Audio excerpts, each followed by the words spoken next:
করেছে চোরের দোষ নাই, গৃহস্থের দোষ। চোরায় চুরি করতে ঢুকছে, দেওয়াল বইনা এক চোরায় মারা গেল, আর এক চোরায় আদালতে মামলা দিছে বাড়িওয়ালার ফাঁসি চাই। কেন আমার সাথের চোরা মরলো কেন, দেওয়াল নরম করলো কেন?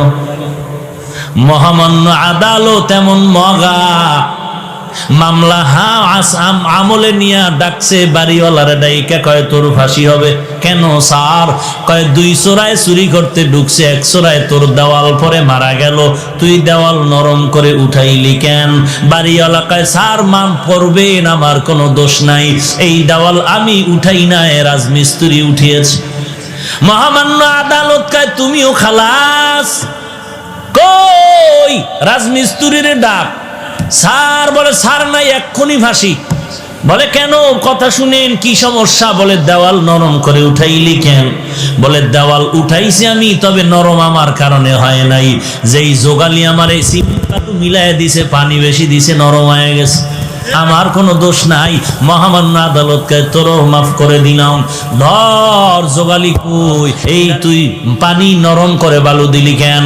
বলে স্যার আমার কোনো দোষ নাই, আমি বালতি দিয়া বালুর মধ্যে পানি ঢালতেছিলাম, হঠাৎ করে একটা হাতি জোরে চিৎকার দিয়া দৌড় মারছে, এই ভয়ের ঠেলায় বালতির পানি বেশি বেড়ে গেছে, হাতিওয়ালার দোষ। বল তুইও মাফ। হাতিওয়ালারে ডাক, হাতিওয়ালা তুই এই অন্যায় করলি কেন? কয় স্যার আমার হাতি এমনিই চেতে না, এমনি গরম হয় না, এক বেডিয়ে এক মহিলা সুন্দরী রূপসী স্বর্ণের অলংকার লাগাইয়া ঝুম ঝুম করে আওয়াজ করতেছিল, হাতি দেখা গরম হয়ে গেছে। কয় তুমিও মাফ।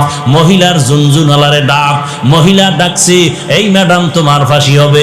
বলেন কি ম্যাডামের ফাঁসি হবে? বলে হ্যাঁ। কেন? বলে তোমার ঝুনঝুন আওয়াজে হাতি গরম হইছে, চোরায় মারা গেছে। বলে আমার ঝুনঝুন আওয়াজ তো আমি বানাই নাই, এই দোষ সব স্বর্ণকারের। এই আওয়াজ কেন আমার দোষ? বানাইছে কে? স্বর্ণকার। তুমিও খালাস। স্বর্ণকার লাব্বাইক। কেন অস্ত্র বানাইলি এইভাবে আওয়াজ দেনেওয়ালা? স্বর্ণকার এবার তো কোনো দেয়ালে পেট থেকে গেল, এখন আর কোনো জবাব নাই। স্যার কিছু করার নাই, বানাইছি তো বানাইছি। বলে এখন তোর ফাঁসি হবে। বলে কই এর ফাঁসি আমার গলায় আসলো কেন? কি এর ফাঁসি? বলে পরে ফাঁসির পরে জানা যাবে, এখন ফাঁসি হবে, কোনো কথা নাই। কপাল